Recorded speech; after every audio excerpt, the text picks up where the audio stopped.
Haleluya. Evangelisti sauti ya mtu aliye nyikani hapa, mnenaji wa injili ya toba na matengenezo. Niseme na wewe uliye mfuatiliaji wa injili hii, na kuna mahala unaposikia kuna kitu huwa kinatokea ndani yako.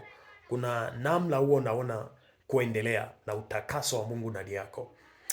Wakati nikiwa katika hali ya utulivu ya kiroho sana, na nikiwa katika maombi yetu ambao tumeendelea nao ya siku 122 haya, ambayo pia msingi wake tumekuwa tukiomba kwa habari ya mwelekeo sahihi wa kiungu. Kwa habari ya mwelekeo sahihi wa kiungu. Roho wa Bwana akanishukia hapa. Akawa ananisukuma nikutaarifu tena na kukushtua. Inawezekana umejisahau kidogo. Wewe uliye mtaani ambaye bado hujataka kufikiria toba, amenipa maneno haya. Ni wakati wa uchaguzi tena. Ni wakati wa kuanza kuwaza tena. Nisome kwanza Mathayo sura ya 7 mstari wake wa 13. Anasema hivi: ingieni kwa kupitia mlango ulio mwembamba, maana mlango ni mpana na njia ni pana iendayo upotevuni, nao ni wengi waingiao kwa mlango huo. Nisikilize mtumwa wa Yesu na mtaua. Niseme hivi, hapa Yesu Kristo alizungumza. Ujue kabisa akuzungumza kwa habari ya milango mitatu. Akusema habari ya milango minne. Alizungumza kwa habari iko milango miwili tu mbele ya mwanadamu. Hatugirudi kwenye Agano la Kale. Milango miwili tu. Anazungumza Kumbukumbu la Torati, chagua hivi leo mwana wa Mungu. Siko njia mbili mbele yako.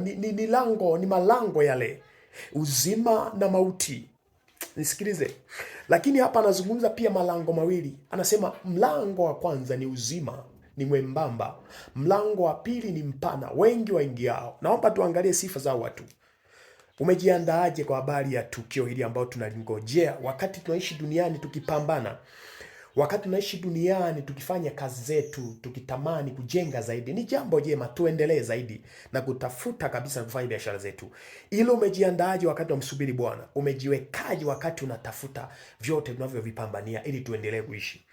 Nikushitue tena kidogo hapa hivi au nikukumbushe. Kama inakukera lugha ya kukushtua, nikukumbushe tena. Anasema hivi, mlango mwembamba, ingieni. Ana usapoti ule mlango, tuingie kwa mlango huo. Lakini nishie na wewe mambo machache. Huu mlango una sifa gani? Una sifa gani huu mlango mtakatifu wa Mungu?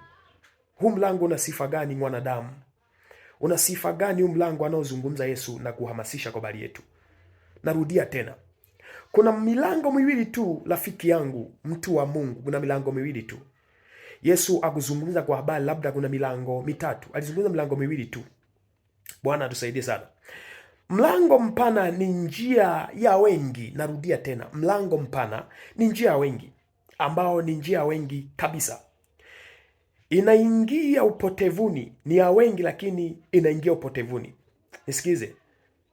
Mlango mwembamba, njia ya wachache, inaishia uzimani. Nisikilize. Sifa za mlango mpana. Kwanza, una wengi.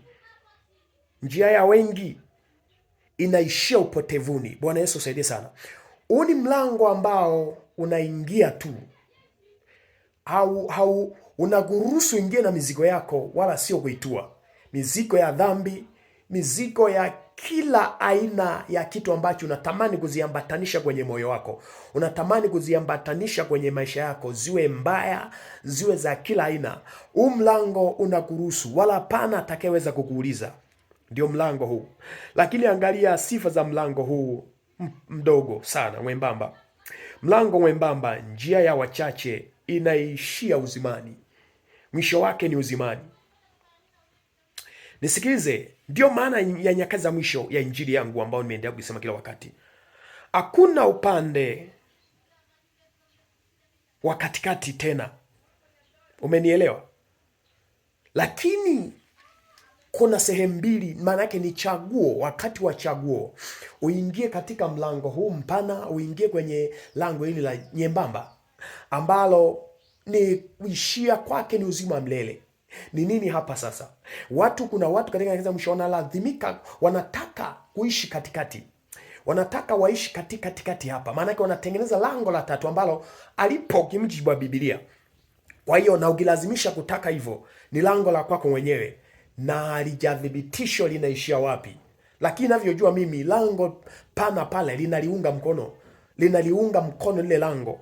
Lakini liko lango hili jembamba ambalo Yesu alizungumza, anatuhamasisha wana wa Mungu. Ndio na mimi nimekuja tena kama mjumbe katika nyakati za mwisho, kama sauti ya mtu aliye nyikani, kwamba ingia katika mlango huu. Haijalishi kuna changamoto gani, haijalishi kuna kudharauliwa, haijalishi na kuna kutengwa. Kuna watu watakuona umebadilika kuwa mkali, umebadilika kuwa mtu wa hali fulani ambayo hatukutarajia utakuwa hivi. Kubaliana na hii jambo. Kwa sababu nini? Inaishia uzimani. Angalia, nimalizie hapa mtu wa Mungu. Nimalizie hapa. Anasema hivi, mlango mpana una vitu vitatu. Ni rahisi kuingia na dhambi zako zote. Una sifa za tatu huu mlango mpana. Anasema hivi, na mimi ninakazia hapo. Ni rahisi kuingia, na unaingia na dhambi zako zote. Unaingia na mizigo yako yote. Ni rahisi kuingia na dhambi zako zote. 2, wengi watapata marafiki na marafiki wengi. Wengi watapata marafiki na marafiki wengi. Wengi watapata marafiki na makofi watawashangilia kwa kuingia ule mlango mpana. Haleluya. Angalia mwisho kabisa. Unaona hapa, hii pointi ya 3 nimeweka kwa kuandika hivi. Ni kufurahia, lakini mwisho wake ni upotevuni.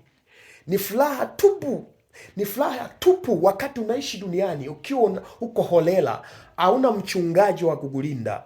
Wewe unaamua chochote unachofanya unafanya. Ni raha tupu kweli kabisa unapokuwa duniani. Lakini anasema mwisho inaishia upotevuni, mwana wa Mungu. Kwa nini upotee? Kwa nini uishie upotevuni? Kubali kupata mchungaji wa kweli ambaye ni Yesu Kristo, mwana wa Mungu katika njia zetu. Umenisikiliza?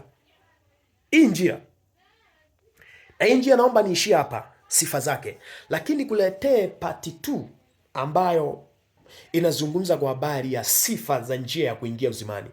Ili lango tumeona hapa lina sifa hizi 3. Ya kwanza ni rahisi kuingia na dhambi zako zote.